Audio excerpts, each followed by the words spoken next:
സാലിഹത്തായ ഭാര്യയുടെ അടയാളം എന്താ? അല്ലാഹുവിന്റെ റസൂൽ അവിടെന്ന് പറഞ്ഞു കൊടുക്കുകയാ. ഒന്നാമത്തെ അടയാളം എന്തെന്നറിയുമോ? ഇദാ നളറ ഇലൈഹാ, അല്ലാഹുവിന്റെ റസൂൽ പറയുകയാണ്, ആ പെണ്ണങ്ങാണം തന്റെ ഭർത്താവിന്റെ മുഖത്ത് നോക്കിയാൽ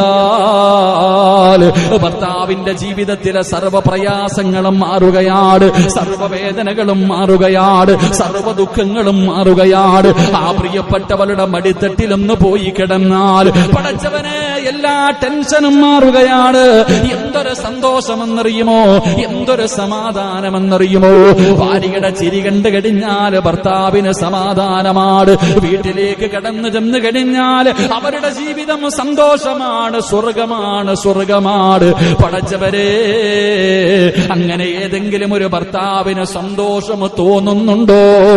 നിന്റെ ഭാര്യയുടെ പുഞ്ചിരി കാണുമ്പോ, നിന്റെ ഭാര്യയുടെ മുഖം കാണുമ്പോ അല്ലാഹുവേ നിനക്ക് സമാധാനമുണ്ടോ? നിനക്ക് സന്തോഷമുണ്ടോ? നിന്റെ ടെൻഷൻ മാറുന്നുണ്ടോ? നിന്റെ പ്രയാസം മാറുന്നുണ്ടോ? നിന്റെ ഭാര്യയോട് നിന്റെ മനസ്സ് തുറന്ന് സർവ്വ കാര്യങ്ങളും പങ്കുവെക്കണമെന്ന് തോന്നുന്നുണ്ടോ? എങ്കിലും നിന്റെ ഭാര്യ ഒരു സ്വാലിഹത്തായ പെണ്ണാണെന്ന് നബി മുഹമ്മദ് മുസ്തഫ സല്ലല്ലാഹു അലൈഹി വസല്ലമ തങ്ങൾ പഠിപ്പിക്കുകയാ. സ്വാലിഹത്തായ പെണ്ണിന്റെ ഒന്നാമത്തെ അടയാളം അതാണ്. അടയാളം ഭർത്താവ് തന്റെ രഹസ്യവും പരസ്യവും എല്ലാ കാര്യവും ഭാര്യയോട് പറയുന്നുണ്ട്. അങ്ങനെ ജീവിക്കുന്ന പലരെയും നമ്മൾ കണ്ടിട്ടുണ്ട്.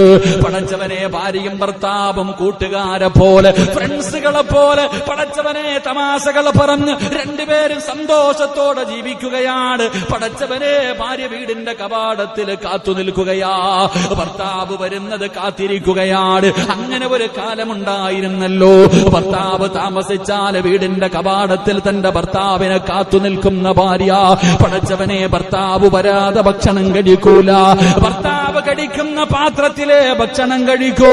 അങ്ങനെ കുടുംബജീവിതം നയിച്ചിരുന്ന നിന്റെ വാപ്പയെയും ഉമ്മയെയും മറന്നുപോയി. പഴയ തലമുറയിലെ മാതാപിതാക്കൾ പ്രായം ചെന്നവരാണെങ്കിലും എന്തൊരു സ്നേഹമെന്നറിയുമോ, എന്തൊരു സ്നേഹമെന്നറിയുമോ? ഭർത്താവ് കടിച്ച പാത്രത്തില് എന്തിന് എന്റെ വാപ്പ അല്ലെങ്കിൽ നിങ്ങളുടെ വാപ്പ, നിങ്ങളുടെ വാപ്പ കടിച്ചിട്ട് വെച്ച പാത്രത്തിലെ ഉമ്മ ഭക്ഷണം കഴിക്കൂ. കാരണം പടച്ചവനെ, ഒരൽപ്പം ഭക്ഷണം അവർ പാത്രത്തിൽ വെക്കുമായിരുന്നു. ഇനി അവർ രണ്ടുപേരും ഒറ്റയ്ക്കാണെങ്കിൽ സുബ്ഹാനല്ലാഹ്, പഴയ വീടുകളിൽ ഒരു വലിയ പാത്രം കാണാ, അവരൊരുമിച്ച് ഭക്ഷണം കഴിക്കൂ, അവര് കുടുംബസമേതം ഒരുമിച്ച് ഭക്ഷണം കഴിക്കൂ. അങ്ങനെ കഴിച്ചതിലൂടെ ഉണ്ടാകുന്ന നേട്ടം എന്തെന്നറിയുമോ? ഒരുമിച്ച് ഭക്ഷണം കഴിക്കണേ, ഒരു പാത്രത്തില് ഭക്ഷണം കഴിക്കണേ. അങ്ങനെ ഭക്ഷണം കഴിച്ചാ അല്ലാഹു ആ ഭവനത്തിൽ ബർക്കത്ത് ചെയ്യുമെന്ന് ആദരവായ പ്രവാചകൻ നബി മുഹമ്മദ് മുസ്തഫ സല്ലല്ലാഹു അലൈഹി വസല്ലമ തങ്ങൾ പറയുമ്പോൾ എന്റെ പ്രിയപ്പെട്ട മാതാപിതാക്കളോട് ഓർമ്മപ്പെടുത്തുകയാണ്, നിങ്ങൾ വീട്ടിലൊരു വലിയ പാത്രം വാങ്ങണേ, നിങ്ങൾ വീട്ടിലൊരു വലിയ പാത്രം വാങ്ങണേ. എന്നിട്ട് നിങ്ങൾ ഒരുമിച്ചിരുന്നു ഭക്ഷണം കഴിക്കണേ.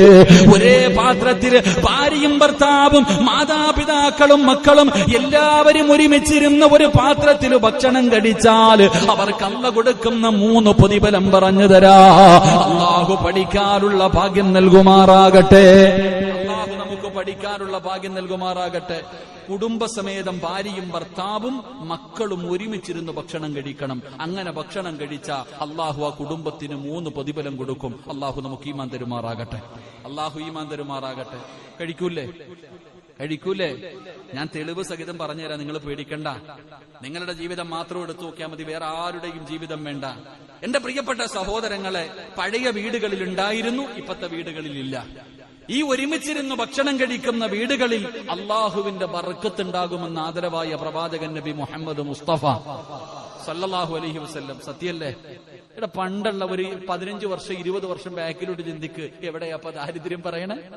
എവിടെയാ ദാരിദ്ര്യമുള്ളത്? ഏതെങ്കിലും ആപ്പ അല്ലോ എന്റെ മോളെ കെട്ടിക്കും, എങ്ങനെ കെട്ടിക്കും, ടെൻഷൻ അടിച്ചിട്ടുണ്ടാ? ഉണ്ടോ മനുഷ്യ? ഇന്ന് നിനക്ക് ആകെ 2 എണ്ണേ ഉള്ളൂ. 10ാം ക്ലാസ്സിൽ പഠിക്കുന്ന ഒരു മകൾ, ഒരു ചെറിയ മകളെ ഉള്ളൂ. നീ ഇപ്പഴും ചിന്തിക്കുന്നത് എങ്ങനെ കെട്ടിക്കും, എങ്ങനെ കെട്ടിക്കും, എങ്ങനെ കെട്ടിക്കും. നിന്റെ ടെൻഷൻ അതാ അല്ലേ? വീട് നന്നാക്കണം, അതിറടിയാക്കണം, ഇത് എന്താ ജോലിയില്ല, കൂലിയില്ല, എന്റെ മോളെ എങ്ങനെ കെട്ടിക്കും. നിന്റെ അത്തായിക്ക് ഇത് വല്ലതും ചിന്ത ഉണ്ടായിരുന്നോ? അത്തായിക്ക് 5 എണ്ണം ഉണ്ടായിരുന്നല്ലോ. നിന്റെ സഹോദരിമാർ 5 പെങ്ങന്മാരുണ്ടായിരുന്നല്ലോ, 6 ഉണ്ടായിരുന്നല്ലോ. നിന്റെ വാപ്പ ഏതെങ്കിലും പള്ളിയുടെ ലെറ്റർ പേടം കൊണ്ട് വെള്ളിയാഴ്ച പള്ളിയുടെ മുന്നിൽ പോയിരുന്ന് എരന്നിട്ട കെട്ടിച്ച് ഏത് വാപ്പായ അപ്പൊ പണ്ട് പിരിവിന് പോയിട്ടുള്ള? നിങ്ങൾ പറ, എന്തും ഉണ്ടായിരിക്കണം ഉള്ളത് ചോദിക്കുമ്പോ. എടാ, നിങ്ങളൊരു 10-25 കൊല്ലം എന്റെ കാലം കഴിഞ്ഞ് എന്റെ പൊട്ട ഒരു 30 കൂടി ബാക്കിലോട്ട് ചിന്തിക്ക്. ഏത് പള്ളിയുടെ ലെറ്റർ പേടും കൊണ്ടാ ഇവിടെ നിന്ന് അങ്ങനെ എഴുതി കൊടുത്തേക്കില്ലട്ടാ. അല്ലാഹു ആലം, അല്ലാഹു ഈമാൻ നൽകുമാറാകട്ടെ. പള്ളിയുടെ കൊച്ചിനെ ഉണ്ടെന്ന് ചില മക്കൾ പെണ്ണിനെ കെട്ടിച്ച് 2 മക്കളുമായി ഇപ്പോഴും പിരിവ് നടത്തുന്നവരുണ്ട്. ഇപ്പോഴും പിരിവ് നടത്തുന്നവരുണ്ടപ്പാ. അല്ലാഹു കാത്തുരക്ഷിക്കുമാറാകട്ടെ. എന്നാൽ പാപങ്ങളുണ്ട്, ഇല്ലാന്ന് ഞാൻ പറയുന്നില്ല. എന്റെ പ്രിയ പന്ന ഒരു 10-25 കൊല്ലം മുമ്പ് ആര് പിരിവെടുത്തിട്ട അത് അള്ളാഹു അറിയാം, അടച്ചവനറിയാ. അള്ളാഹ് നോക്കിക്കൊള്ളതൊക്കെ. ഇതിന് ഈമാനപ്പ ഒരു വിശ്വാസം. പാകീറിയ റബ്ബിനറിയാൻ റിസ്ക് തരാൻ. എന്റെ ഭാര്യ ആരാണെന്ന് അള്ളാഹു ഇപ്പൊ ഞാൻ ജനിച്ചപ്പെട്ട റബ്ബ് തീരുമാനിച്ചിട്ടില്ല എന്റെ ഭാര്യ ആരാണെന്ന്. ഞാൻ എത്രാമത്തെ വയസ്സിൽ പെണ്ണ് കെട്ടുവന്ന്. പണം ഉണ്ടെങ്കിലും ഇല്ലെങ്കിലും ഇന്ന് വീടുണ്ടെങ്കിലേ കെട്ടത്തുള്ളൂ. ഇന്ന് വീടുണ്ടെങ്കിലേ കെട്ടു. നമ്മുടെ അത്ത കെട്ടിയത് വീടുണ്ടായിട്ടാ? പറ. എന്റെ അത്ത കെട്ടിയത് എന്റെ വാപ്പ എന്തായാലും വീടുണ്ടായിട്ടല്ല, ഉമ്മാനെ കെട്ടിയിട്ട് പാലക്കാട്ട് പോയി കെട്ടിയിട്ട് വീട്ടിൽ വന്നിട്ട് വീടൊക്കെ ഉണ്ടാക്കിയേ. എന്ത് സന്തോഷമില്ലേ? അൽഹംദുലില്ലാ. അള്ളാഹു അദ്ദേഹത്തിന്റെ ഖബറുടെ സ്വർഗ്ഗമാക്കി കൊടുക്കുമാറാകട്ടെ. ഞങ്ങളുടെ ഉമ്മ എപ്പോഴും ജീവിച്ചിരിപ്പുണ്ട്. അള്ളാഹു ആഫിയത്തും ദീർഘായുസും കൊടുക്കുമാറാകട്ടെ. നമ്മൾ ചിന്തിച്ചാൽ മതി, അള്ളാഹു എല്ലാം തരും പടച്ചവൻ. നബി സല്ലല്ലാഹു അലൈഹി വസല്ലമ തങ്ങൾ പൊന്നുമോളെ കെട്ടിച്ചു കൊടുത്ത ആർക്കാ അലിയായിരുന്നു നിങ്ങൾ? കമ്പാനിയായിരുന്നു അലിയായിരുന്നു നിങ്ങൾ? അല്ല. എന്റെ പ്രിയപ്പെട്ടവരെ, എന്താ അപ്പൊ എല്ലാരും പണക്കാർ കെട്ടിച്ചു പാവപ്പെട്ടവര്? അപ്പൊ നിങ്ങൾ ചോദിക്കും, ഉസ്താദ് അതപ്പോ എങ്ങനെ ഉസ്താദ്? അള്ളാഹിക്ക് അറിയാൻ ചങ്ങാതി നേരെയാക്കാൻ. അള്ളാഹു ഈമാൻ തരുമാറാകട്ടെ. അപ്പൊ ഞാൻ പറഞ്ഞു വന്നത്, കൂട്ടത്തിൽ ഒരുമിച്ചിരുന്ന് ഭക്ഷണം കഴിച്ചാൽ കിട്ടുന്ന ഒന്നാമത്തെ നേട്ടം അള്ളാഹു ആ വീട്ടിൽ ബർക്കത്ത് ചെയ്യും. അത് മതി. ബർക്കത്ത് കിട്ടിയ രക്ഷപ്പെട്ടു. ദുനിയാവും രക്ഷപ്പെട്ടു, ആഖിറവും രക്ഷപ്പെട്ടു. അള്ളാഹു രക്ഷപ്പെടുത്തുമാറാകട്ടെ. അള്ളാഹു രക്ഷപ്പെടുത്തുമാറാകട്ടെ. രണ്ട് മനസ്സുകൾ തമ്മിൽ ബന്ധവും സ്നേഹവും ഉണ്ടാകുമെന്ന് നബി മുഹമ്മദ് മുസ്തഫ. അല്ലേ? എടാ, അവൻ എന്റെ കൂടെ പറപ്പു, നീ പോടാ. അല്ലേ? പണ്ടൊക്കെ പറയുമായിരുന്നു, ആര് പറഞ്ഞാൽ എടാ അവ എന്റെ രക്തോടാ, എന്റെ കൂടെ പുറപ്പെടാ. ഇപ്പോ ഇതിന്റെ പണി അല്ലേ? സഹോദരങ്ങൾ തമ്മിലൊരു ബന്ധമുണ്ടായിരുന്നു പണ്ട്. ഭാര്യയും ഭർത്താവും തമ്മിൽ മാനസികമായിട്ട് ഒരു തെറ്റ് ചെയ്യാൻ അവസരം കിട്ടുമ്പോ ഭാര്യ ചിന്തിക്കല്ല, എന്റെ ഇക്കാനെ ഞാൻ എങ്ങനെ ചതിക്കും പടച്ചവനെ. അല്ല പിന്നെ അള്ളാനെ കുറിച്ചുള്ള ചിന്തയ്ക്ക് അപരിയായി എന്റെ ഭർത്താവിനെ ഞാൻ എങ്ങനെ വഞ്ചിക്കും. എന്റെ ഭാര്യ അങ്ങാണ് ഇത് അറിഞ്ഞവള് നെഞ്ചു പൊട്ടിയിട്ട് മരിച്ചുപോലോ. അല്ല, സ്നേഹബന്ധം ഉണ്ടായിരുന്നു സഹോദര, കൂടപ്പുറപ്പുകൾ. ഇന്ന് ഒരു മതിലിനക്കരെ ഇക്കരെ ഒരു വീടിന്റെ അകത്ത് യുദ്ധം നടക്കുന്നുണ്ട്. അള്ളാഹു കാത്തിരക്ഷിക്കുമാറാകട്ടെ. പറ, അള്ളാഹ് കാത്തിരക്ഷിക്കുമാറാകട്ടെ. ഏറ്റവും വലിയ ശത്രു ആരാ? എന്റെ പ്രിയപ്പെട്ടവരെ, നമ്മൾ വിചാരിച്ചിരിക്കുന്നത് എന്നോട് ഏറ്റവും വലിയ അസൂയ എന്റെ അയൽവാസിക്കാണെന്നാണ്. അങ്ങനെ നമ്മൾ കരുതിയിരിക്കണേ. അല്ല. ഏറ്റവും കൂടുതൽ അസൂയ ആർക്കാ? അയൽവാസിക്കല്ല. അയൽവാസിക്കല്ല നമ്മളോട് ഏറ്റവും കൂടുതൽ അസൂയ തോന്നുന്നത്. തെളിവ് ഞാൻ പറഞ്ഞു തരാം. അള്ളാഹു ഈമാൻ തരുമാറാകട്ടെ. അള്ളാഹു ഈമാൻ തരുമാറാകട്ടെ. നമ്മളോട് ഏറ്റവും കൂടുതൽ അസൂയ തോന്നുന്നത് നമ്മുടെ കൂടപ്പുറപ്പിനാ. പിന്നെ നാട്ടുകാർക്ക് തോന്നും. നമ്മുടെ കൂടപ്പിറപ്പുകൾക്ക് ആ പരിശുദ്ധമായ ഖുർആൻ എടുത്തു നോക്ക്. സൂറത്ത് യൂസുഫ് നബി അലിഹിസ്സലാമിന്റെ ചരിത്രം അള്ളാഹു പറയുന്നുണ്ട്. യൂസുഫ് നബി അലിഹിസ്സലാം വാപ്പാടെ അടുക്ക പോയിട്ട് പറഞ്ഞു, വാപ്പാ, ഞാനൊരു സ്വപ്നം കണ്ടേട്ടാ. എനിക്കിങ്ങനെ സുജൂദ് ചെയ്യുന്നതായിട്ട് ഞാനൊരു സ്വപ്നം കണ്ടു. യാക്കൂബ് നബി അലിഹിസ്സലാം മോനോട് പറഞ്ഞു കൊടുത്തു, മോനെ നീ ആരോടും പറയണ്ട, കാക്കാമാരോടൊന്നും പോയി പറയണ്ടട്ടാ, നിന്റെ സഹോദരങ്ങളോടൊന്നും പോയി നീ പറഞ്ഞു കൊടുക്കണ്ട. യൂസുഫ് നബി അലിഹിസ്സലാം കുട്ടിയാ പോയി പറഞ്ഞു കൊടുത്തു. അവസാനം ഉണ്ടായത് എന്തേ? പൊട്ടക്കണത്തിലിട്ടിട്ട് കൊല്ലാൻ നോക്കിയത് ആ കൂടപ്പുറപ്പുകളായിരുന്നു. അള്ളാഹു കാത്തിരക്ഷിക്കുമാറാകട്ടെ. എന്റെ പ്രിയപ്പെട്ടവർ, അതുകൊണ്ട് ഏറ്റവും കൂടുതലില്ലേ, അവന് മാത്രം എങ്ങനായി, ഞാൻ ഇങ്ങനായി, ഓന് അറബി എത്തിങ്കാനയിലാക്കിയതാ, അവൻ കൈയിട്ട് വാരിയതാ. എന്തിനപ്പ? അള്ളാഹു നമുക്ക് നൽകിയിട്ടുണ്ട്. അൽഹംദുലില്ലാ, സന്തോഷം. എന്നെക്കാളും വലിയ വീട് അവനെക്കാളും വലിയ വീട്.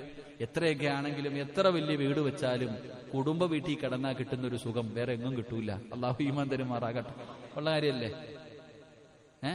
അതാണ്, കുടുംബ വീട്ടിൽ പോയിന്ന് കിടന്നാൽ മതി. എന്ത് ബർക്കത്തെന്നറിയോ? ആ ബർക്കത്ത് ഉണ്ടാകാനുള്ള കാരണം എന്താ? നിന്റെ അത്തായ അമ്മയോടുള്ളത് കൊണ്ടാ. ആ പ്രായമുള്ളവർ ആ വീട്ടിൽ ഉള്ളത് കൊണ്ടാണ് ആ വീട്ടിൽ ബർക്കത്തുള്ളത്. അള്ളാഹു നമുക്ക് ഈമാൻ നൽകുമാറാകട്ടെ. അപ്പൊ ഒരു പാത്രത്തിൽ ഭക്ഷണം കഴിച്ചാൽ ഉണ്ടാകുന്ന നേട്ടം എന്തുണ്ടാകും? സ്നേഹബന്ധം ഉണ്ടാകും. കൂടപ്പുറപ്പുകൾ തമ്മില്, ഭാര്യയും ഭർത്താവും തമ്മിലൊരു ബന്ധം. ഇന്ന് അള്ളാഹുവേ പടച്ചവനെ, ഇന്ന് ഭർത്താവ് തന്നെ പാത്രത്തിൽ ഭാര്യ കൈവെക്കോ? നിങ്ങൾ ഇന്നൊന്ന് പോയി നോക്കണം. ഇന്ന് ക്ലാസ് കഴിഞ്ഞിട്ട് എന്റെ വയല് കേൾക്കണ ഓരോ ലൈവ് കേൾക്കണ ഓരോ ഭർത്താവും ഓരോ ഉമ്മയും നിങ്ങളും ചിന്തിക്കാം. ഇന്നത്തെ ദിവസം നിങ്ങൾ രാത്രി ഭക്ഷണം കഴിക്കുമ്പോ നീ കഴിച്ച പാത്രത്തിൽ ഒത്തിരി ചോറ് വെച്ചിട്ട് ആമിനാക്കി കൊടുത്തു നോക്ക്. ആമിനെ പതുക്കെ എടുത്തുകൊണ്ട് പോയി തട്ടാൻ.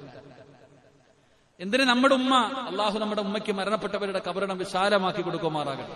ജീവിച്ചിരിക്കുന്ന ഉമ്മയ്ക്ക് അള്ളാഹു ദീർഘായുസ് കൊടുക്കുമാറാകട്ടെ. ഉമ്മ ഇങ്ങനെ പണ്ട് ഒരു ചെറിയ ഒരു കലത്തിനകത്തങ്ങിട്ടിട്ട് കുലുക്കും, ഇങ്ങനെ കൈയിട്ടങ്ങിട്ട് കുഴയ്ക്കും, സാമ്പാറും തൈരും എല്ലാം കൂടെ ഒരു സിമെന്റ് കുഴക്കണ പോലെ, ഇപ്പം മിസ്സിയും കുഴക്കണ പോലെ ഉമ്മ അങ്ങോട്ട് കൈയിട്ടൊരു കുഴ കുഴച്ചിട്ട് അങ്ങോട്ട് വാരിയിട്ട് വേണോടാ വേണോ, അള്ളാഹു ഓടിച്ചെല്ലും വാരി തിന്നാൻ. ഇന്ന് നിങ്ങൾ വീട്ടിൽ പോകാം, ക്ലാസ് എല്ലാം കഴിഞ്ഞ് വീട്ടിൽ പോയിട്ട് രാത്രി ചോറിടാൻ നേരത്ത് അൻസാരി അണ്ണൻ ചോറിൻ്റെ അകത്തോട്ട് കൈയിട്ട് അങ്ങോട്ട് കുഴയ്ക്കുക, എല്ലാം അങ്ങോട്ട് കുഴച്ചിട്ട്. അൻസാരി അണ്ണന് മോനാ മോളാ ഉള്ളേ? ആ മോൻ. എത്ര വയസ്സുണ്ട്? 22. പോട്ടെ, വീട്ടിൽ പോയിട്ട് 22 വേണ്ട, ഒരു 5 or 6 വയസ്സുള്ള മുഖന്റെ വെച്ചിട്ട് ഇങ്ങനെ അങ്ങോട്ട് ചോറങ്ങോട്ട് കുഴിച്ചിട്ട് വാടാ മോനെ വാരിത്തരാം, വാപ്പ തിന്നോളെ, വാപ്പ തിന്നാ. കാരണം അത് വേസ്റ്റാ, ഒരാൾ തിന്നതിന്റെ ബാക്കി തിന്നാൻ പാടില്ലല്ലോ. അവൻ എങ്ങനെയാ വാപ്പ പഠിപ്പിച്ചു വെച്ചിരിക്കണം, പിന്നെ എങ്ങനെ നേരെയാവാനാ? അള്ളാഹു ഈമാൻ തരുമാറാകട്ടെ. ഇതാ അവസ്ഥ.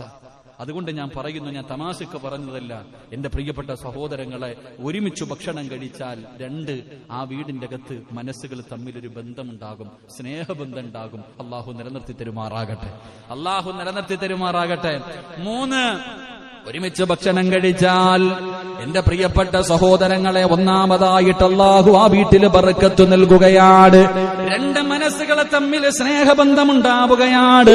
3ാമത്തെ കാര്യം എന്തെന്നറിയുവോ? അള്ളാഹു അവരുടെ ഹൃദയത്തിന്റെ അകത്ത് ശത്രുത കൊടുക്കൂല. ആ വീട്ടുകാരുടെ ഹൃദയത്തിന്റെ അകത്ത് ശത്രുത കൊടുക്കൂല. പടച്ചവനെ ഇന്നില്ലാതെ പോയതും അത് തന്നെയാണ്. ഏറ്റവും വലിയ ശത്രു നാട്ടതുവതാ സ്വന്തം കൂടപ്പുറപ്പാട്. മരിച്ചാലും കേറില്ലടാ, മരിച്ചാലും നീ എന്റെ വീടിന്റെ അകത്ത് കേറാൻ പാടില്ല എന്ന് കൂടപ്പറപ്പുകൾ പറയുമ്പോ, ഒരേ വീടിന്റെ അകത്ത് തന്നെ 2 ഭക്ഷണം വെക്കുന്ന അവസ്ഥ, 2 അടുക്കള വെക്കുന്ന അവസ്ഥ. എന്റെ പ്രിയപ്പെട്ടവരെ, അതുകൊണ്ട് നിങ്ങൾ മറന്നു പോകരുത്. അല്ലാഹുവിന്റെ പ്രവാചകൻ അനസ് റളിയല്ലാഹു തആല അൻഹു പറഞ്ഞു തരികയാ, അതുകൊണ്ട് ഒരുമിച്ച് ഭക്ഷണം കഴിച്ചാ അല്ലാഹു ദുനിയാവിൽ കൊടുക്കുന്ന പ്രതിഫലം 1, അല്ലാഹു ആ വീട്ടിൽ ബർക്കത്ത് ചെയ്യുകയാണ്. 2 മനസ്സുകൾ തമ്മിൽ സ്നേഹബന്ധം കൊടുക്കുകയാണ്. 3 ആ വീടിന്റെ അകത്ത് നിന്ന് ശത്രുത അല്ലാഹു മാറ്റുകയാ. 4 ഇബ്ലീസ് അവരുടെ മുന്നിൽ പരാജയപ്പെട്ടു പോവുകയാണ്. ഇബ്ലീസിന് ആ വീടിന്റെ അകത്ത് സ്ഥാനമില്ല. ഇബ്ലീസിനും തന്റെ മക്കൾക്കും കൈയിട്ട് കടിക്കാനുള്ള അവസരമില്ല. എന്റെ പ്രിയപ്പെട്ടവരെ, നാളെ പടച്ചറബിന്റെ സ്വർഗത്തിലും അവർ ഒരുമിച്ചാ. അതുകൊണ്ട് എന്റെ പ്രിയമുള്ളവരെ, പ്രവാചകൻ അവിടെ നിന്ന് പറയുകയാണ്, സ്വാലിഹത്തായ പെണ്ണിന്റെ 1ാമത്തെ അടയാളം എന്തെന്നറിയുവോ? അവളുടെ മുഖത്ത് നോക്കിയാൽ സർവ്വ പ്രശ്നങ്ങൾക്കും പരിഹാരമായി, അവിടുന്ന് സമാധാനമായി. ഏത് വേദനയും എത്ര വലിയ പ്രയാസവും ഭാര്യയൊന്ന് തലയിൽ കൈവച്ചിട്ട് പോട്ടയിക്ക ഞാനുണ്ടല്ലോ എന്ന ഒരൊറ്റ വാക്ക് മതി മോനെ, എല്ലാ പ്രശ്നങ്ങൾക്കും പരിഹാരമാവുകയാണ്. 2 സ്വാലിഹത്തായ പെണ്ണിന്റെ 2ാമത്തെ അടയാളം എന്താ? റസൂലുള്ളാഹി പറയുകയാണ്, വൈദാ അമറഹാ, ഭർത്താവ് ഏതെങ്കിലും ഒരു കാര്യം തന്റെ ഭാര്യയോട് കൽപ്പിച്ചാൽ, പോകണ്ടെന്ന് പറഞ്ഞാൽ പോകണ്ട, വേണ്ടെന്ന് പറഞ്ഞാൽ വേണ്ട, മതിയെന്ന് പറഞ്ഞാൽ മതി. തന്റെ ഭർത്താവ് ഒരു നല്ല കാര്യം കൽപ്പിച്ചു കഴിഞ്ഞാൽ, പടച്ചവനെ എന്റെ ഭർത്താവാണല്ലോ, എന്റെ ഭർത്താവിന്റെ പൊരുത്തമില്ലെങ്കിൽ എനിക്ക് അല്ലാഹുവിന്റെ സ്വർഗമില്ലല്ലോ. അല്ലാഹുവിന്റെ പ്രവാചകൻ പറഞ്ഞത്, ലോകത്ത് അല്ലാഹുവിന്റെ മുന്നിലല്ലാതെ മറ്റാരെങ്കിലും മുന്നിൽ സുജൂദ് ചെയ്യാറ് അല്ലാഹു കൽപ്പിക്കുമായിരുന്നെങ്കിൽ, ഒരു പെണ്ണ് തന്റെ ഭർത്താവിന്റെ മുന്നിൽ സുജൂദ് ചെയ്യാൻ കൽപ്പിക്കുമായിരുന്നു എന്ന് അല്ലാഹുവിന്റെ പ്രവാചകൻ പോലും ഓർമ്മപ്പെടുത്തിയെങ്കിൽ, തന്റെ ഭർത്താവിന്റെ കൽപ്പന അനുസരിക്കുന്ന ഭാര്യ എവിടെ പോയാലും ഭർത്താവിന്റെ അനുവാദമില്ലാതെ പോകില്ല. വീടിന് പുറത്തിറങ്ങണോ, തന്റെ ഭർത്താവിന്റെ പൊരുത്തം അത് 15 വയസ്സുള്ള 20 വയസ്സുള്ള ഭാര്യയാണെങ്കിലും 55 വയസ്സുള്ള ഭാര്യയാണെങ്കിലും അല്ലാഹുവേ, ഭർത്താവിന്റെ പൊരുത്തമില്ലാതെ വീടിന്റെ വെളിയിലിറങ്ങില്ല, ഭർത്താവിന്റെ അനുവാദമില്ലാതെ പുറത്തിറങ്ങൂല, ഭർത്താവിന്റെ മുന്നിൽ കയർത്തു സംസാരിക്കില്ല, ഭർത്താവിനോട് ദേഷ്യപ്പെടില്ല. പടച്ചവനെ, ഭർത്താവിനെ അനുസരിക്കുന്ന പെണ്ണ്, അങ്ങനെ ഒരു ഗുണം നിന്റെ ഭാര്യക്കുണ്ടോ?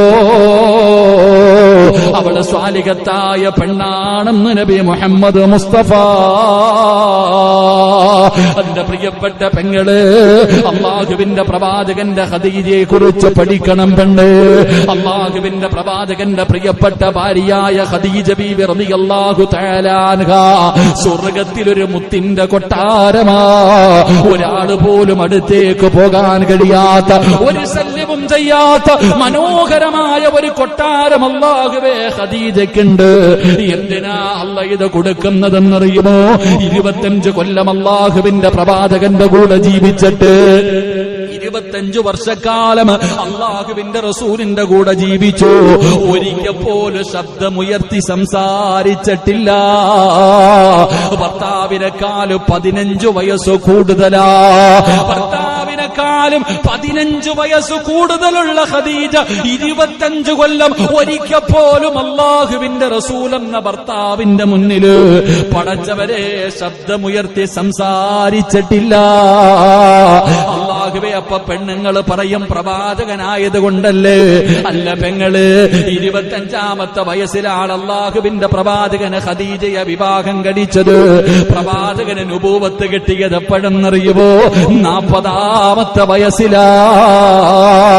40ാമത്തെ വയസ്സിലാ മുത്തുനബിക്ക് നുബൂവത്ത് കിട്ടിയത്. അപ്പൊ പ്രവാചകനായിരുന്നില്ല. ആ 25 കൊല്ലത്തിന്റെ ഇടയിൽ ഭർത്താവിന്റെ മുന്നിൽ ശബ്ദമുയർത്തിയിട്ടില്ലാത്തത് കാരണം അല്ലാഹു സ്വർഗത്തിൽ ആരും ചെല്ലാത്ത ഒരു മുത്തിന്റെ കൊട്ടാരം കൊടുക്കുമെന്ന് മുത്തുനബി പറയുമ്പോ, പെങ്ങളെ, ഭർത്താവിനെ അനുസരിച്ചാ നിനക്ക് സ്വർഗമുണ്ട്, നിനക്ക് സ്വർഗത്തിന്റെ അനുഗ്രഹങ്ങളുണ്ട്. അങ്ങനെ അനുസരിക്കുന്ന ഒരു സ്വഭാവം നിനക്കുണ്ടോ? നീ സ്വാലിഹത്തായ പെണ്ണാണെന്ന് നബി മുഹമ്മദ് മുസ്തഫ സല്ലല്ലാഹു അലൈഹി വസല്ലമ തങ്ങൾ പറയുമ്പോൾ, മൂന്നാമത്തെ പെണ്ണാരെന്നറിയോ? സ്വാലിഹത്തായ പെണ്ണിന്റെ മൂന്നാമത്തെ അടയാളം എന്തെന്നറിയോ? മുത്തുനബി പറയുകയാ, ഭർത്താവിനെ ചതിക്കാത്ത പെണ്ണാ. ഭർത്താവിന്റെ അസാന്നിധ്യമുണ്ടല്ലോ, ഭർത്താവ് കച്ചവടത്തിന് പോയി, ഭർത്താവ് ഗൾഫിൽ പോയി, ആ സമയത്ത് ഒറ്റയ്ക്ക് തന്റെ മക്കളുമായി 2 നിലയുള്ള വീടിന്റെ അകത്ത് ഒറ്റയ്ക്ക് കഴിയുമ്പോഴും പടച്ചവരെ തന്റെ ഭർത്താവിനെ വഞ്ചിക്കാത്ത പെണ്ണുണ്ടല്ലോ, തന്റെ ഭർത്താവിന്റെ സമ്പാദ്യം സൂക്ഷിക്കുന്ന പെണ്ണുണ്ടല്ലോ, തന്റെ ഭർത്താവിന്റെ അഭിമാനം സൂക്ഷിക്കുന്ന പെണ്ണുണ്ടല്ലോ, അവള് സ്വാലിഹത്തായ പെണ്ണാണെന്ന് നബി മുഹമ്മദ് മുസ്തഫ സല്ലല്ലാഹു അലൈഹി വസല്ലമ തങ്ങൾ പറയുമ്പോൾ, പടച്ചവനെ, ചില ഭർത്താവിന്റെ മുന്നിലെങ്ങാളും ഭാര്യയെക്കുറിച്ച് മോശമായിട്ട് പറഞ്ഞ ഭർത്താവ് പറയും, എന്റെ ഭാര്യ ഒരിക്കലും അങ്ങനെ ചെയ്യില്ല. ആരെങ്കിലും തന്റെ ഭാര്യയെ കുറിച്ച് എന്തെങ്കിലും പറഞ്ഞാൽ പറയും, എന്റെ ആമിനായോ, ഞാൻ വിശ്വസിക്കൂല. എന്റെ പ്രിയപ്പെട്ടവരെ, ഭാര്യ എങ്ങനാ? തന്റെ ഭർത്താവ് നാട്ടിലില്ല, തന്റെ ഭർത്താവിന്റെ സമ്പത്തും തന്റെ ശരീരവും സൂക്ഷിക്കുന്ന പെണ്ണ് നമ്മുടെ ഭാര്യ അങ്ങനത്തെ ഒരുത്തിയാണെങ്കിൽ, ഒരിക്കലും നമ്മളെ ചതിക്കാത്ത ഒരു പെണ്ണാണ് നമ്മുടെ ഭാര്യയെങ്കിൽ, അള്ളാഹു അവള് സാലിഹത്താണെന്ന് നബി മുഹമ്മദ് മുസ്തഫ സല്ലല്ലാഹു അലൈഹി വസല്ലം അങ്ങനെ ഒരു ഉറച്ച വിശ്വാസം. എന്റെ ഭാര്യ ആരെയും ഫോൺ വിളിക്കൂല, എന്റെ ഭാര്യ ആർക്കും മെസ്സേജ് എഴുതൂല, എന്റെ ഭാര്യ ഒരിക്കലും എന്നെ വഞ്ചിക്കില്ല, അങ്ങനൊരു വിശ്വാസം. എന്റെ പ്രിയപ്പെട്ടവരെ, നമുക്ക് നമ്മുടെ ഭാര്യ അങ്ങനെ ആകണം. തന്റെ ഭർത്താവിന്റെ സമ്പാദ്യവും എല്ലാം സൂക്ഷിക്കുന്ന പെണ്ണ്. അല്ലാതെ എടുത്ത് ഒളിച്ചും പാത്തും അങ്ങോട്ടും ഇങ്ങോട്ടും കൊടുക്കല്ല. ഭർത്താവ് അറിയാതെ എടുത്തും അങ്ങോട്ട് കൊടുക്കുക, അങ്ങനൊന്നും കൊടുക്കാൻ പാടില്ല. അള്ളാഹു ഈമാൻ തരുമാറാകട്ടെ. അതാരുമാണെങ്കിലും ചെയ്യാൻ പാടുണ്ടോ? ഭർത്താവിന്റെ സമ്പാദ്യം വാപ്പ ചോദിച്ചാലും ഉമ്മ കൊടുക്കാൻ പാടുണ്ടോ? എന്റെ ഭാര്യയെ ഞാൻ കഷ്ടപ്പെട്ടുണ്ടാക്കുന്ന സമയത്ത് എന്റെ അനുവാദം ഇല്ലാതെ എടുത്ത് ആർക്കെങ്കിലും കൊടുക്കാൻ പാടുണ്ടോ? പറഞ്ഞങ്ങാതി കൊടുക്കാൻ പാടുണ്ടോ? ഇല്ല. എന്തുകൊണ്ട്?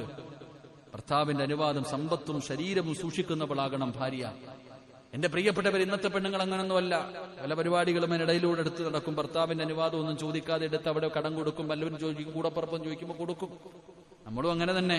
ഭർത്താവിന്റെ പ്രിയപ്പെട്ട സഹോദരങ്ങളെ, ഭാര്യയുടെ അനുവാദമില്ലാതെ ഭാര്യയുടെ സ്വർണ്ണം എടുത്ത് വിൽക്കുന്നവന്മാരുണ്ട്. അല്ലാഹു കാത്തിരക്ഷിക്കുമാറാകട്ടെ.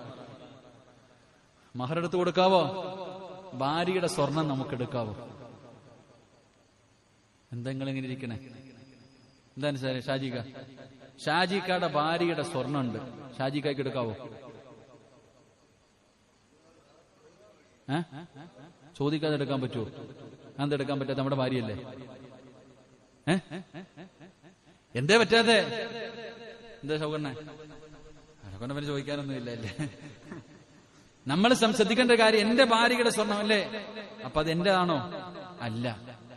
കാരണം ബന്ധം ഒഴിയുമ്പോ ഇതൊക്കെ തിരിച്ചു കൊടുക്കണോ? ഒരു ഭാര്യയും ഭർത്താവും തമ്മിൽ തലാഖ് ബന്ധം ഒഴിഞ്ഞു അല്ലേ, രണ്ടുപേരും ബന്ധം ഒഴിയുമ്പോ 50 പവൻ തന്നിട്ടുണ്ട്, തിരിച്ചു തരണം, കൊടുക്കണോ? നമ്മുടേതാണെങ്കിൽ കൊടുക്കണ്ടല്ലോ, അപ്പൊ കൊടുക്കണം. അപ്പൊ അതിനർത്ഥം എന്താണ്? അത് നമ്മുടേതല്ലാണ്. പക്ഷെ മഹർ വരെ തിരിച്ചു വാങ്ങിക്കൊണ്ടു പോകുന്ന മഹാന്മാരുണ്ട്. മഹർ വരെ ഒരിക്കലും പെണ്ണിന്റെ ഇന്ന് മഹർ തിരിച്ചു വാങ്ങാൻ പാടില്ല. അല്ലാഹു ഈമാൻ തരുമാറാകട്ടെ. അത് അവൾ കൊള്ളതാ, അത് അവളുടെ അവകാശം. മഹർ തിരിച്ചു വാങ്ങാൻ കഴിയില്ല. ഭാര്യയുടെ സ്വർണമാണെങ്കിലും അനുവാദം ചോദിച്ചിട്ടേ എടുക്കാവൂ. അവളുടെ മാതാപിതാക്കളോടൊക്കെ ചോദിക്കണം, എന്നിട്ട് വേണം എടുക്കാൻ കേട്ടോ. കെട്ടിക്കൊണ്ട് വന്നതിന്റെ പിറ്റേ ദിവസം രാവിലെ തന്നെ മോതിര ഊരണ മഹാന്മാരാ. അല്ലാഹു കെട്ടിക്കൊണ്ട് വന്ന് പിറ്റേ ദിവസം രാവിലെ പറയാ, കല്യാണ ചെലവിന്റെ ചെമ്പൊക്കെ ഇവിടെ കിടക്കുന്ന, വണ്ടി വാടക കൊടുക്കണം, അമിന മോതിര ഊരെന്ന് പറയുന്ന മഹാന്മാര്. പടച്ചവനെ അല്ലാഹു ഈമാൻ നൽകി അനുഗ്രഹിക്കുമാറാകട്ടെ. സ്വർണ്ണത്തിൽ തൊട്ട് നോക്കണം, അപ്പൊ അറിയാം ഭാര്യയുടെ. എന്റെ ഭാര്യ പാവമല്ല, എന്റെ ആയിഷ എന്തൊരു പാവാന്നറിയോ. സ്വർണ്ണത്തിലൊന്ന് കൈവച്ച് നോക്കിയാൽ മതി, അപ്പൊ അറിയാം ഭാര്യയുടെ സ്വഭാവം. ചവിട്ടിയെ കടിക്കാത്ത പാമ്പില്ലെന്ന് പറയണ പോലെ. ശരി, അള്ളാഹു നമ്മുടെ ഭാര്യ. ഇപ്പൊ ഞാൻ പറഞ്ഞു വന്നത്, നമ്മുടെ ഭാര്യമാർ ജീവിതത്തിൽ ഒരുപാട് പിഴവുകൾ സംഭവിക്കുന്നുണ്ട്. ജീവിതത്തിൽ പിഴവ് പറ്റിപ്പോയി എത്രയോ സഹോദരിമാർ ഉസ്താദെ പറ്റിപ്പോയല്ലോ ജീവിതത്തിൽ കരയുന്ന ഒരുപാട് പേരുണ്ട്. തന്റെ ഭാര്യയ്ക്ക് എന്തെങ്കിലും ഒരു പോരായ്മ, ഒരു മെസ്സേജ് എഴുതിയതിന്റെ പേരിൽ തലാക്ക് പറയുന്ന മഹാന്മാരുണ്ട്. ഇതിന് സഹോദരങ്ങൾ എങ്ങനെ ചെയ്യണത്? നമ്മുടെ ഭാര്യ വിട്ടുവീഴ്ച ചെയ്യണമല്ലോ. ഏതെങ്കിലും ഒരു സാഹചര്യത്തിൽ പെട്ടുപോകാം, ഒരു മെസ്സേജ് എഴുതി, അല്ലെങ്കിൽ എന്തെങ്കിലും ഒരു തെറ്റ് ചെയ്തു പോയി, ഒരു അവസരം കൊടുക്കാൻ തയ്യാറാകുന്നില്ല. എന്തെങ്കിലും നിസ്സാര കാര്യത്തിന്റെ പേരിൽ കൊണ്ടുപോയി ഒഴിവാക്കാൻ കുടുംബക്കാരെല്ലാവരും ഒഴിവാക്കാനാ നോക്കുന്നത്. എടാ, നീ എന്തൊക്കെ ചെയ്യുന്നു? ഒരു ഭാര്യ ഒരു മെസ്സേജ് എഴുതി, അല്ലെങ്കിൽ ഭാര്യയുടെ ഫോണിൽ ഒരു കോൾ വന്നു സംസാരിച്ചത് എന്തൊരു പേര് തലാക്ക്. ഈ പറയുന്നവൻ ആരോടൊക്കെ സംസാരിക്കുന്നു? പറയുന്നവൻ ആർക്കൊക്കെ മെസ്സേജ് എഴുതുന്നു? മനസ്സറിഞ്ഞൊന്ന് തൗബ ചെയ്താൽ തീരാത്ത ഏത് പാപമാവുള്ളേ? ഒന്ന് തൗബ ചെയ്താൽ തൗബയുടെ വില നിനക്കറിയാഞ്ഞിട്ടാ. മഹാനായ നബിയുനാ റസൂലുള്ളാഹി സ്വല്ലല്ലാഹു അലൈഹി വസല്ലം, എന്റെ പ്രിയപ്പെട്ട പെങ്ങളെ, മനസ്സിന്റെ ഉള്ളിൽ ഭർത്താവിനെ വഞ്ചിച്ചു പോയല്ലോ, എന്റെ ഭർത്താവിനോട് ഞാൻ അങ്ങനെ ചെയ്തു പോയല്ലോ. മനസ്സിന്റെ ഉള്ളിൽ വേദനകളുമായി കഴിയുന്ന ഒരുപാട് പെണ്ണുങ്ങളുണ്ട്. എന്റെ പ്രിയപ്പെട്ട പെണ്ണേ, ജീവിതത്തിൽ പിഴവ് സംഭവിച്ചു പോയെങ്കിൽ നീ അള്ളാഹുവിന്റെ മുന്നിൽ പശ്ചാത്തപിച്ചു മടങ്ങ്. ഒരു ചരിത്രം പറയാ, മഹാനായ നബി മുഹമ്മദ് മുസ്തഫ തങ്ങള് അല്ലാഹുവിന്റെ പ്രവാചകന്റെ മുന്നിൽ ഒരു പെണ്ണ് വന്ന് കരഞ്ഞുകൊണ്ട് പറയുകയാണ്, യാ റസൂലല്ലാഹ്, അല്ലാഹുവിന്റെ നബിയേ, ഞാൻ വ്യഭിചരിച്ചു നബിയേ, ഞാൻ പാപം ചെയ്തു നബിയേ, ഞാൻ തെറ്റുകാരനായി പോയി നബിയേ.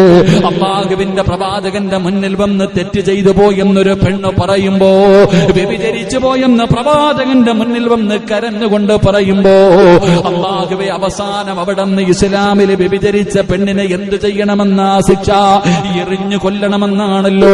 വ്യഭിചരിച്ചവനെ എറിഞ്ഞു കൊല്ലണമെന്നാണ് ഇസ്ലാമിന്റെ നിയമം. ആ പെണ്ണ് മുത്തുനബിയുടെ മുന്നിൽ വന്നു. അവിടുന്ന് പടച്ചവനെ എല്ലാം തുറന്നു പറയുകയാണ്. പടച്ചവനെ അവിടുന്ന് എറിഞ്ഞു കൊല്ലുകയാണ്. അവസാനം മയ്യത്ത് കബറടക്കാ സമയമായപ്പോ, മയ്യത്ത് വേണ്ടി അവിടുന്ന് മരിച്ചുപോയ എറിഞ്ഞു കൊന്ന പെണ്ണുണ്ടല്ലോ, ആ പെണ്ണിന്റെ ജനാസ പൊതിഞ്ഞിട്ട് മയ്യത്ത് നമസ്കാരത്തിനെടുത്തു വെക്കുമ്പോ, അല്ലാഹുവിന്റെ പ്രവാചകന് മയ്യത്ത് നമസ്കരിക്കാൻ വേണ്ടി എഴുന്നേൽക്കുകയാണ്. ആ വ്യഭിചരിച്ച പെണ്ണ്, എറിഞ്ഞു കൊന്ന പെണ്ണ്, ആ പെണ്ണിന്റെ മയ്യത്ത് കൊണ്ടുവന്ന് വെച്ചപ്പോ റസൂലുള്ളാഹി തങ്ങൾ നമസ്കരിക്കാൻ വേണ്ടി എഴുന്നേൽക്കുമ്പോ, മഹാനായ സയ്യിദുനാ ഉമർ ഇബ്നുൽ ഖത്താബ് റളിയല്ലാഹു തആല അൻഹു, ഉമർ ഇബ്നുൽ ഖത്താബ് റളിയല്ലാഹു തആല അൻഹു പടച്ചവനെ മുത്തുനബിയുടെ ചുമലിലേക്ക് കൈവെക്കുകയാണ്. അല്ലാഹുവിന്റെ റസൂലിനോട് ചോദിക്കുന്നു, യാ റസൂലല്ലാഹ്, ഈ പെണ്ണിന്റെ മയ്യത്തങ്ങ് നമസ്കരിക്കാൻ പോകുകയാണോ നബിയേ? ഈ വ്യഭിചാരത്തിൽ എറിഞ്ഞു കൊന്ന പെണ്ണ്, ഈ പെണ്ണ് പെണ്ണിനെ എറിഞ്ഞു കൊന്നതാണല്ലോ. ഇവളുടെ മയ്യത്ത് നമസ്കാരത്തിന് ഇമാമത്ത് നിൽക്കാൻ പോവുകയാണോ? അള്ളാഹുവിന്റെ പ്രവാചകനോട് ഉമർ ഇബ്നുൽ ഖത്താബ് റളിയല്ലാഹു തആല അൻഹു ചോദിക്കുമ്പോ റസൂലുള്ളാഹി പറഞ്ഞു, ഉമറേ, ഈ പെണ്ണാരെന്നറിയുമോ? ഈ പെണ്ണിന്റെ തൗബ എന്തെന്നറിയുമോ? റസൂലുള്ളാഹി പറയുകയാ, ഈ നാട്ടിലെ സർവ്വ ആൾക്കാർക്കും ഈ പെണ്ണിന്റെ തൗബയെങ്ങാനും വിഹിതം വെച്ച് കൊടുത്താൽ അല്ലാഹുവേ, സർവരുടെയും പാപം അല്ലാഹു പുറത്തു കൊടുക്കും. അങ്ങനെ ഒരു തൗബയായിരുന്നു, അങ്ങനെ ഒരു തൗബയായിരുന്നു. പടച്ചവരെ, അങ്ങനായിരുന്നു മുത്തുനബിയുടെ മുന്നില്. അല്ലാഹുവിന്റെ പ്രവാചകൻ അങ്ങനാണല്ലോ. ചില പേരുടെ തൗബ എങ്ങനാണ്? എത്ര പറഞ്ഞാലും അവരുടെ തൗബ ആത്മാർത്ഥമാണ്. നമ്മളെപ്പോലെ ചെയ്യില്ലെന്ന് പറഞ്ഞിട്ട് ചെയ്യുന്ന തൗബയല്ല. അല്ലാഹുവിന്റെ റസൂലിന്റെ മുന്നിൽ ഒരു പെണ്ണ് വന്നിട്ട് പറയുന്നു, യാ റസൂലല്ലാഹ്, എന്റെ വയറ്റിൽ കിടക്കുന്ന കുഞ്ഞ് വ്യഭിചാരത്തിലൂടെ ഉണ്ടായതാണ്. വ്യഭിചാരത്തിലൂടെ ഉണ്ടായ കുഞ്ഞാണ് നബിയെ, ഞാൻ വ്യഭിചരിച്ചു നബിയെ. അല്ലാഹുവിന്റെ റസൂൽ ആ പെണ്ണിനോട് പറഞ്ഞു, നീ ഗർഭിണിയല്ലേ, നീ പ്രസവിച്ചിട്ട് വരാൻ. ആ പെണ്ണ് പോയി പടച്ചവരെ 9.5 മാസം കഴിഞ്ഞു. അവിടെ നിന്ന് പ്രസവിച്ചു. ചോരക്കുഞ്ഞിനെയും കൊണ്ട് ഇലാ ഹദ്റത്തി റസൂലില്ലാഹ്, മുത്തുനബിയുടെ ചാരത്ത് വന്നു. നബിയെ, ഞാൻ പ്രസവിച്ചു, ഇനി എന്നെ എറിഞ്ഞു കൊല്ല് നബിയെ. അല്ലാഹുവിന്റെ റസൂല് പറഞ്ഞു, പെണ്ണേ, നീ പോയാ പാല് കൊടുക്കാൻ ആരുമില്ലല്ലോ, അതുകൊണ്ട് ഈ കുഞ്ഞിന് നീ പാല് കൊടുക്ക്. ഒരു പെണ്ണ് ഗർഭിണിയാ. പ്രവാചകൻ സല്ലല്ലാഹു അലൈഹി വസല്ലം തങ്ങളുടെ ചാരത്ത് വന്നിട്ട് പറഞ്ഞു, നബിയെ, ഞാൻ വ്യഭിചരിച്ചു നബിയെ, എന്റെ വയറ്റിൽ കിടക്കണ കുഞ്ഞ് വ്യഭിചാരത്തിലൂടെ ഉണ്ടായതാ, എനിക്ക് ശിക്ഷതാ. പ്രവാചകൻ പറഞ്ഞു, നീ പോ, പ്രസവിച്ചിട്ട് വാ, മനസ്സ് മാറിയാലോ. എറിഞ്ഞു കൊല്ലാനല്ല നോക്കിയത്. ആ പെണ്ണ് തിരിച്ചു വരില്ല എന്ന് കരുതിയിട്ട് പ്രവാചകൻ പറഞ്ഞു, നീ പോ.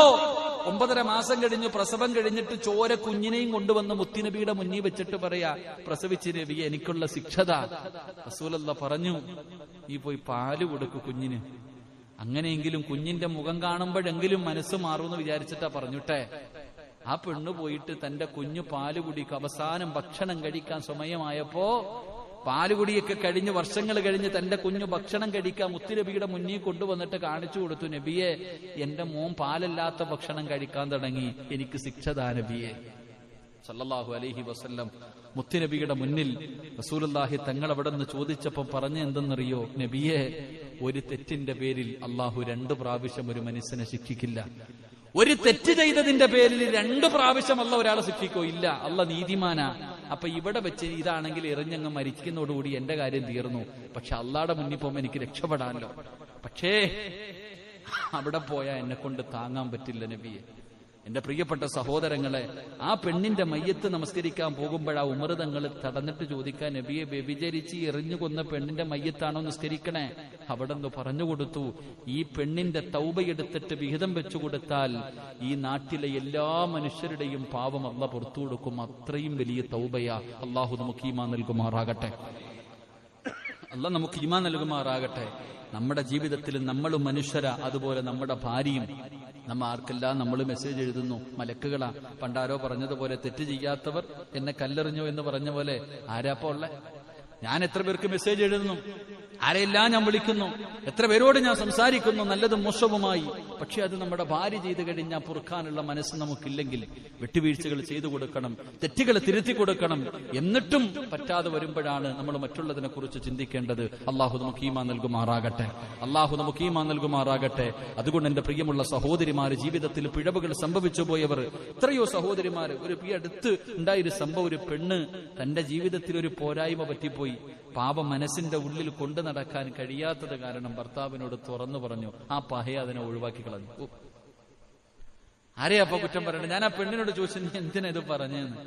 കൊണ്ടു നടക്കാൻ വയ്യ ഉസ്താദേ, എന്റെ ഭർത്താവിനെ ചതിച്ചിട്ട് ആ മനുഷ്യന്റെ കൂടെ ഞാൻ എങ്ങനെ മരിച്ചു ജീവിക്കും? എന്നാൽ അവൻ മനസ്സിലാക്കണില്ലല്ലോ, അല്ലാ ഇത്രയും നല്ലൊരു പെണ്ണിനെയാണല്ലോ അല്ല എനിക്ക് തന്നത്, അതിനെ ഉപേക്ഷിക്കുന്ന എത്രയോ ചെറുപ്പക്കാർ. അള്ളാഹു ഈമാൻ നൽകി ഗ്രഹിക്കുമാറാകട്ടെ. അള്ളാഹു അതന്നെ. ഈ ചില ആണുങ്ങളുണ്ടിപ്പ ഒളിച്ചോടിപ്പോയി, മറ്റൊരുത്തന്റെ കൂടെ ഒളിച്ചോടിപ്പോയി. അവസാനം പോലീസ് സ്റ്റേഷനിൽ വെച്ച് കണ്ടപ്പോ അവൻ പറയാ, എനിക്ക് കുഴപ്പമില്ല, നീ വാ, ഞാൻ പുറത്തുതരാം, വാ എന്ന് വിളിക്കണ എത്രയാണുങ്ങൾ. ഒരുത്തന്റെ കൂടെ ഒളിച്ചോടിപ്പോയ പെണ്ണാണെങ്കിലും അവളോട് വിളിക്കാൻ നല്ല മനസ്സോടെ, കുഴപ്പമില്ല, നിനക്ക് അബദ്ധം പറ്റിപ്പോയതല്ലേ, നീ തിരിച്ചുവാ എന്ന് പറഞ്ഞ് വിളിക്കുന്ന എത്രയോ നല്ല ആണുങ്ങളുണ്ട്. അയ്യൂബ് നബിയുടെ പ്രതിഫലം അല്ലാഹു അവർക്ക് കൊടുക്കുമെന്ന് നബി മുഹമ്മദ് മുസ്തഫ.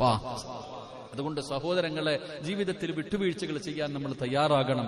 അതുകൊണ്ട് ഞാൻ പറഞ്ഞു വന്നത്, ഭർത്താവിനെ അനുസരിക്കുന്ന ഭാര്യ, ഭർത്താവിന്റെ സാന്നിധ്യത്തിൽ ഭർത്താവിന്റെ സമ്പത്തും സ്വന്തം ശരീരം ഭർത്താവിന് അവകാശപ്പെട്ടതാണ്, അത് സൂക്ഷിക്കുന്ന ഭാര്യ, അങ്ങനെ ഒരു പെണ്ണാണ് നിന്റെ വീട്ടിലുള്ളതെങ്കിൽ നീ പേടിക്കണ്ട, അവൾ സാലിഹത്തായ ഇണയാണെന്ന് നബി മുഹമ്മദ് മുസ്തഫ സല്ലല്ലാഹു അലൈഹി വസല്ലം. അല്ലാഹു നമ്മുടെ ഭാര്യ അങ്ങനെയാക്കി തരുമാറാകട്ടെ.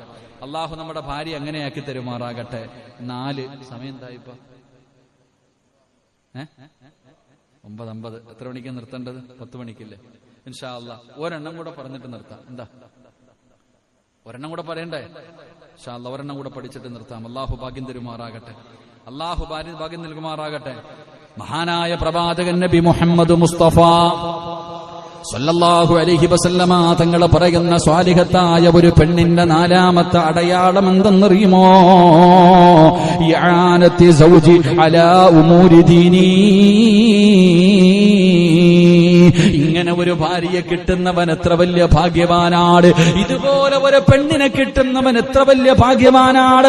റസൂലുള്ളാഹി തങ്ങൾ പറയുകയാ, ദീനിന്റെ കാര്യങ്ങളിൽ ഉപദേശിക്കുന്ന ഭാര്യയുണ്ടല്ലോ, സുബ്ഹാനല്ലാഹ്, നമസ്കരിക്കാതെ കിടക്കുന്ന ഭർത്താവിനോട് നമസ്കരിക്കുക, അല്ലാഹുവിന്റെ മുന്നിൽ പോകേണ്ടവനല്ലോ, നാളെ പടച്ച റബ്ബിന്റെ പരലോകത്ത് പോയി നിൽക്കേണ്ടവനല്ലോ, ഖബറിന്റെ അകത്ത് പോയി കിടക്കേണ്ടവനല്ലോ. പടച്ചവരെ, ദീനിന്റെ കാര്യങ്ങൾ പറഞ്ഞു കൊടുക്കുന്ന ഒരു ഭാര്യ, അങ്ങനെ ഒരു ഗുണം നിന്റെ ഭാര്യക്കുണ്ടോ? അവള് സാലിഹത്തായ പെണ്ണാണെന്ന് നബി മുഹമ്മദ് മുസ്തഫ സല്ലല്ലാഹു അലൈഹി വസല്ലമ തങ്ങൾ പറയുകയാണ്. നന്മകൾ പറഞ്ഞു കൊടുക്കുന്ന ഭാര്യ. എന്റെ പ്രിയപ്പെട്ടവര്, എത്രയോ കള്ളുകുടിയന്മാരെ നന്നാക്കിയ ഭാര്യമാരുണ്ട്, എത്രയോ വ്യഭിചാരികള് അന്യ പെണ്ണുങ്ങളുമായി ഫോൺ വിളിച്ച് വ്യഭിചരിച്ച് നടന്നവർ, അവരെ നന്നാക്കിയെടുത്ത എത്രയോ സ്വാലിഹത്തായ പെണ്ണുങ്ങളുണ്ട് സഹോദരാ. പടച്ചവനെ, ഒരു പെണ്ണ് വിചാരിച്ചാൽ ഏത് മോശക്കാരനെയും നന്നാക്കാൻ കഴിയുമല്ലോ, ഏതൊരു നല്ലവനെ പിഴപ്പിക്കാനും പെണ്ണിനെ കൊണ്ട് പറ്റും, ഏതൊരു മോശക്കാരനെ നന്നാക്കിയെടുക്കാനും ഒരു പെണ്ണിനെ കൊണ്ട് കഴിയും.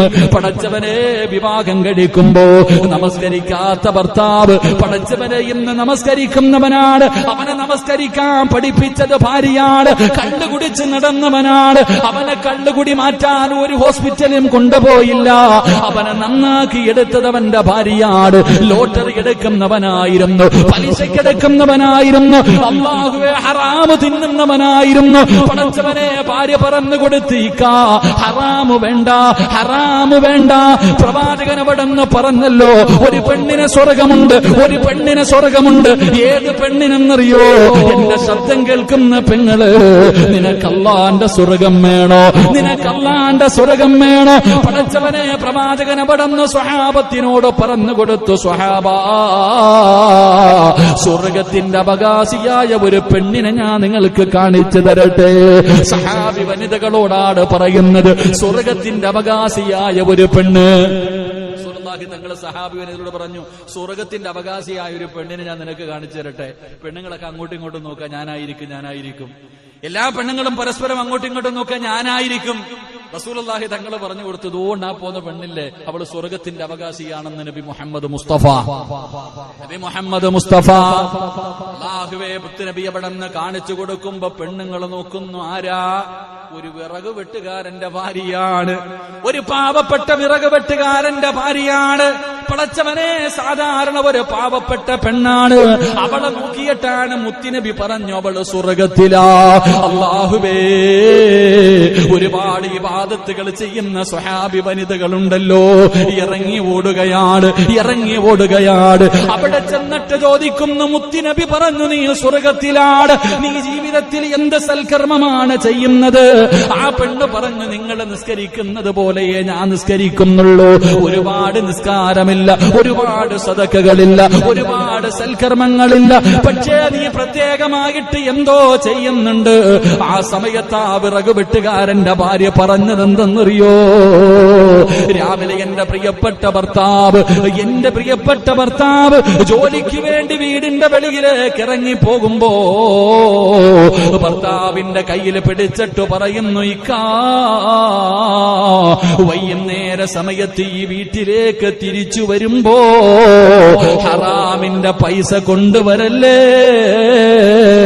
ഹറാമായ പൈസ കൊടുത്തു വാങ്ങിയ ഭക്ഷണം ഈ വീടിന്റെ അകത്തേക്ക് കൊണ്ടുവരല്ലേ, പട്ടിണി കിടക്കാൻ ഞാൻ തയ്യാറാ, ഹറാം എന്നെ കൊണ്ട് തീറ്റിപ്പിക്കല്ലേ എന്ന് ഭർത്താവിനെ ഓർമ്മപ്പെടുത്തുന്ന പെണ്ണിന് സ്വർഗമുണ്ടെന്ന് നബി മുഹമ്മദ് മുസ്തഫ